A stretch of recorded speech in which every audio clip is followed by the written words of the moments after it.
Барлығына сәлем достар, сендермен бүгін мен Мұсылман Мұрат, және де бүгін достар біз голем против иттер түсіретін боламыз. Ал кеттік онда.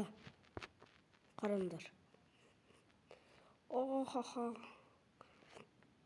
Бәрі төбелек кеттінен.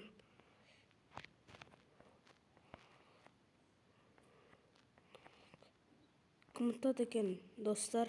Так. Айбы. Так, достар, менде 10 ит бар еді, 12 ит бар еді, және одан қағаны 6 ит. Жартысын голем өлтіріп тастапты. Големнің күші 6 итке келеді екен. Жақсы деп ойлаймын, 6 ит, және де енді тағы да бір големді создать етіп көрейік. Иә, достар, қырып тастайды. Иттер емес, големді иттер қырып тастай алмайды, иткен болды, өлді.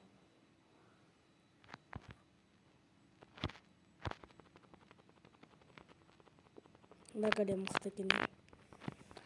Достар, менің ойымша бұл жерде әрине големдер ұтады екен. Сіздермен бүгін мен болған Мұсылман Мұрат, сау болыңдар.